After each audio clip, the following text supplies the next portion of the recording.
prediksi dari para pakar yang menyatakan bahwa Indonesia akan hancur lebur tahun 2030, maka menurut saya salah satu penyebabnya adalah RUU HIP ini.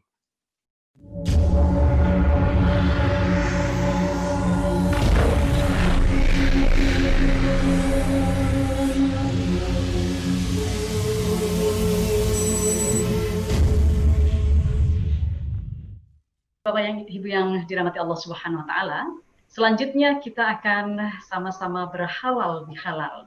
Sedianya kami ingin sekali seluruh yang hadir dalam acara halal bihalal virtual ini menyampaikan ucapan halal bihalal. Namun tentu ada keterbatasan waktu.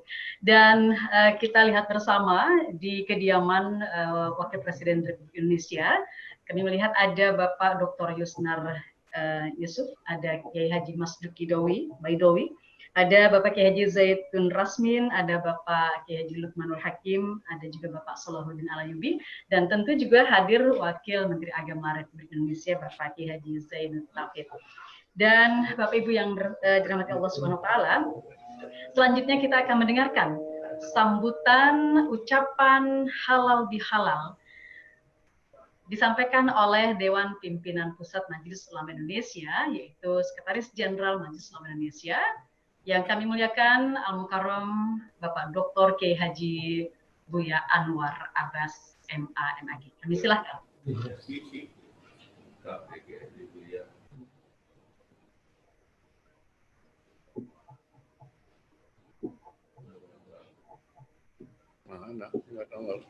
Ini malah MAG yang gede gambarnya isinya.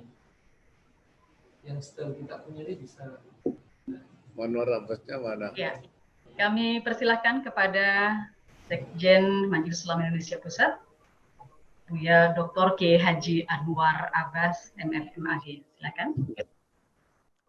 Assalamualaikum warahmatullahi wabarakatuh. Waalaikumsalam. Alhamdulillahirrahmanirrahim. Wassalatu wassalamu ala asyrafil anbiya wal mursalin wa ala alihi wa ashabi ajma'in, amma ba'du. Yang sama-sama kita muliakan Bapak Wakil Presiden, Bapak Profesor Dr. Kiai Haji Ma'ruf Amin, dan juga kawan-kawan dari Dewan Pimpinan MUI Pusat, kawan-kawan dari pimpinan MUI Provinsi, taqabbalallahu minna wa minkum wa taqabbal ya karim minal a'idin wal faizin. Saya tidak tahu mengapa saya yang disuruh untuk memberikan sambutan atas nama Dewan Pimpinan MUI Pusat. Padahal saya lihat ada hadir dua orang wakil ketua umum, yaitu Bapak Kiai Haji Muhyiddin Junaidi dan Bapak Dr. Zainul Tauhid Saadi. Mungkin karena wakil ketua umum dua dan sekjen hanya satu orang, ya yang diberi kesempatan yang satu bukan yang dua. Dan saya juga di rumah sekarang ini memakai sarung, meniru-niru Pak Kiai Ma'ruf Amin. Karena saya lihat kalau pimpinan MUI pakai sarung bisa jadi wapres. Makanya saya belajar pakai sarung, mudah-mudahan nanti bisa juga jadi wapres seperti beliau. Dan kita doakan Pak Kiai Ma'ruf Amin supaya bisa sehat, diberi kesehatan oleh Allah Subhanahu wa taala, diberi tenaga dan kekuatan, Amin. hingga beliau sanggup memikul ya beban yang ditugaskan ke pundak beliau yang menurut saya sangat berat sekali. Apalagi belum lama beliau melaksanakan tugas, lalu negeri kita dilanda wabah COVID-19. Yang semula wabah ini merupakan persoalan kesehatan yang kita anggap tidak akan sebesar ini, gitu. Tapi ternyata akhirnya wabah ini melahirkan krisis kesehatan yang menimpa rakyat dan bangsa kita. Dan tadi Pak Kiai Ma'ruf juga menyampaikan yang semulanya kita anggap kecil, ya sekarang malah jadi besar gitu. Nah, sehingga akhirnya masalah kita sekarang ini tidak hanya masalah kesehatan, tapi juga masalah ekonomi. Yang menurut saya kedua-duanya memang sangat penting. Dan kedua-duanya menjadi tugas negara. Seperti kita ketahui bersama, tugas negara itu adalah menjaga diri dan jiwa dari rakyatnya. Oleh karena itu negara harus hadir ya untuk membantu dan menyelamatkan rakyatnya supaya rakyatnya tidak sakit dan tidak meninggal karena wabah. Tapi di sisi lain negara juga berkewajiban untuk mensejahterakan rakyatnya. Bahkan di dalam pasal 34 Undang-Undang Dasar 45, fakir miskin anak terlantar dipelihara oleh negara. Dan kita melihat bahwa krisis kesehatan ini ternyata telah membuat jumlah orang yang fakir dan miskin di negeri ini semakin meningkat. Nah, oleh karena itu menurut saya ya, pemerintah itu memang terjepit di antara dua masalah, yaitu antara menyelamatkan diri dan jiwa bangsa, yang kedua adalah menyelamatkan ekonomi mereka. Oleh karena itu saya kendam percaya ya, kebijakan new normal ini adalah dibuat oleh pemerintah untuk mengatasi kedua masalah ini secara sekaligus, secara simultan. Dan kalau berdasarkan teori, jika yang mau mengisolasi diri di rumah meningkat, maka jumlah pasien baru COVID-19 akan berkurang. Dan sebaliknya, jika jumlah orang yang mau mengisolasi diri di rumah berkurang, maka jumlah pasien baru COVID-19 akan meningkat. Nah, tetapi nampaknya ya kita atau pemerintah juga bisa melihat ya, berdasarkan teori yang tadi itu, kita bisa juga membuat sebuah strategi dan sebuah usaha di mana jumlah orang yang keluar rumah meningkat, tetapi jumlah pasien COVID-nya menurun. Nah, caranya adalah, strateginya adalah ya bagaimana caranya supaya masyarakat bisa melindungi diri, terutama hidung, mata, dan mulut mereka. Karena para ahli menyatakan virus itu tidak akan berbahaya kalau dia menempel di kaki.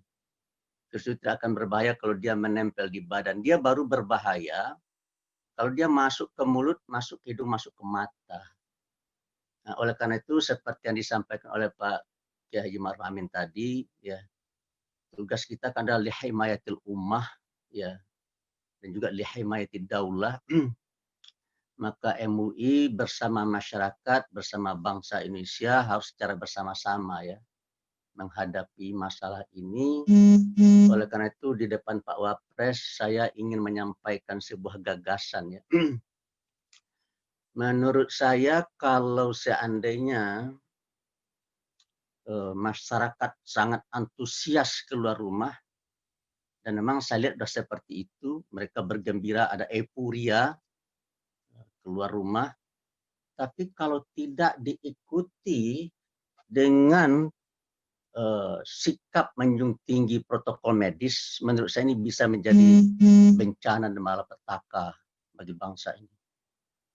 Karena dalam teorinya ya, jika banyak orang keluar ya, maka akan banyak orang yang akan terpapar oleh virus ini. Tetapi kita akan bisa menghindari mereka untuk tidak terpapar. Ya caranya adalah supaya masyarakat atau rakyat ini betul-betul disiplin di dalam memakai alat pelindung diri. Nah, oleh karena itu dalam kesempatan yang mulia ini yang juga sangat jarang kita dapatkan, saya menyampaikan usul supaya pemerintah betul-betul serius ya, melakukan sosialisasi, edukasi, dan advokasi kepada masyarakat. Lalu pemerintah juga menyiapkan perangkat hukumnya ya bagi menghukum orang-orang yang tidak patuh dalam menghargai dan menghormati protokol medis yang ada. Dan untuk bisanya kita menyelenggarakan sosialisasi, edukasi, dan advokasi ini secara masif dan intensif, maka menurut saya pemerintah melalui power yang dimilikinya harus bisa membuat undang-undang atau membuat peraturan ya yang mewajibkan kepada seluruh stasiun TV baik milik pemerintah ataupun swasta supaya mengalokasikan waktu ya untuk sosialisasi dan edukasi serta advokasi COVID-19 ya. Dan waktunya menurut saya harus serentak.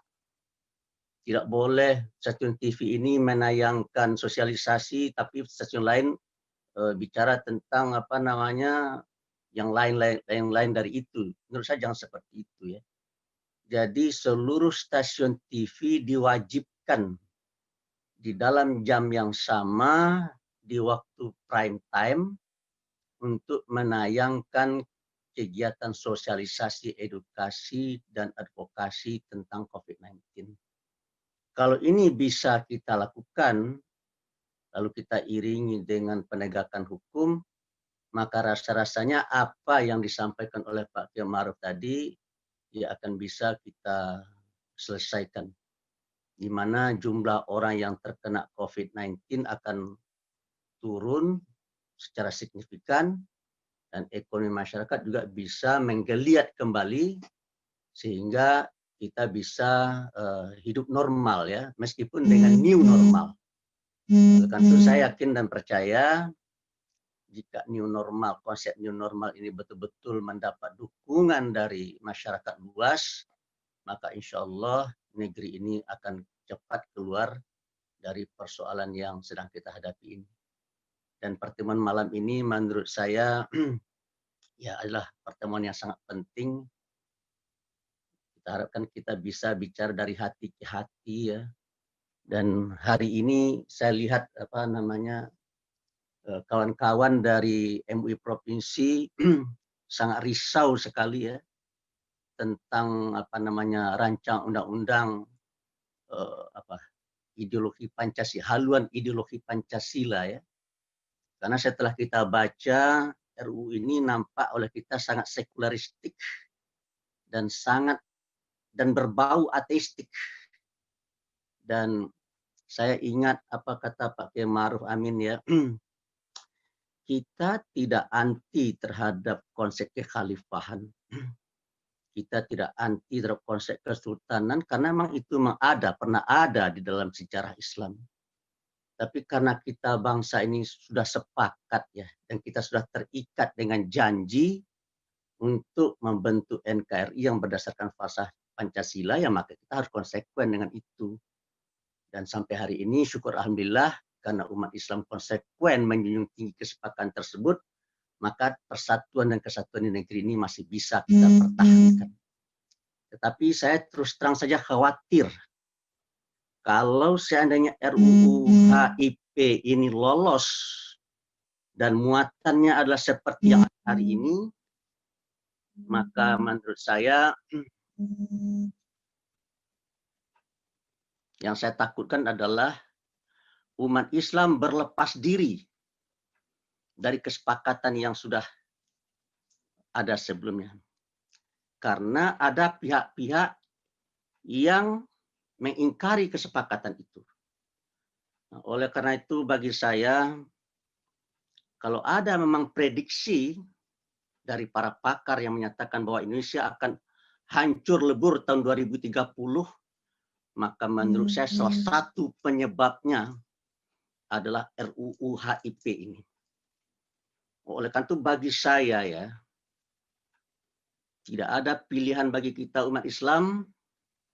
Kita harus tolak pikiran-pikiran yang sekularistik dan ateistik tersebut. Dan kalau seandainya mereka tetap memaksakan itu, maka risikonya akan kita tanggung bersama. Dan saya rasa umat Islam siap untuk menghadapinya. Oleh karena itu saya wanti-wanti betul kepada kita semuanya.